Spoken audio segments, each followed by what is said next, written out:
दोस्तों, आज हम एक ऐसी रिपोर्ट पर बात करेंगे जो भारत की आर्थिक हकीकत को सामने लाती है। रिपोर्ट कहती है कि मुंबई अब भारत की अमीरों की राजधानी बन चुका है। यहाँ 1.42 लाख मिलियनियर घराने हैं। पूरे देश में ऐसे घरानों की संख्या 8.7 लाख तक पहुंच चुकी है। पहली नजर में सुनकर गर्व होता है, लेकिन असली सवाल यह है कि क्या यह अमीरी सबकी है या केवल चुनिंदा तबके तक सीमित है। इस रिपोर्ट के अनुसार भारत के सिर्फ 10 राज्य मिलकर 80% मिलियनियर घरानों को समेटे हुए हैं। यानी भारत का एक बड़ा हिस्सा इस दौड़ में शामिल ही नहीं है। असमानता की खाई साफ दिखती है। जहां एक और कुछ शहरों में लोग करोड़ों की संपत्ति के मालिक हैं, वहीं गांवों और छोटे कस्बों में लोग बुनियादी जरूरतों के लिए संघर्ष कर रहे हैं। आइए आंकड़ों पर एक नजर डालते हैं।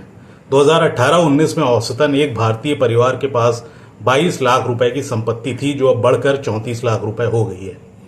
लेकिन इसी दौरान औसत कर्ज 7.7 लाख से बढ़कर 18 लाख तक पहुंच गया है। यानी अमीरी का यह ग्राफ कर्ज पर टिका हुआ है। जो मिलियनियर घराने हैं, उनमें से भी बड़ी संख्या की संपत्ति जमीन, प्रॉपर्टी और स्टॉक मार्केट की कीमतों से जुड़ी हुई है, असल उत्पादन या रोजगार सृजन से नहीं। दूसरी तरफ 100 करोड़ भारतीय ऐसे हैं जो गैर जरूरी सामान खरीद ही नहीं सकते।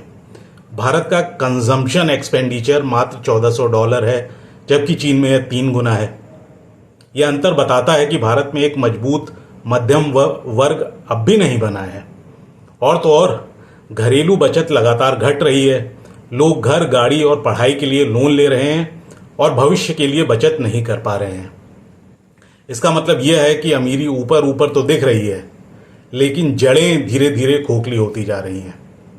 दोस्तों, हमें यह समझना होगा कि जीडीपी के बड़े बड़े आंकड़े और मिलियनियर घरानों की बढ़ती संख्या असली विकास का पैमाना नहीं है।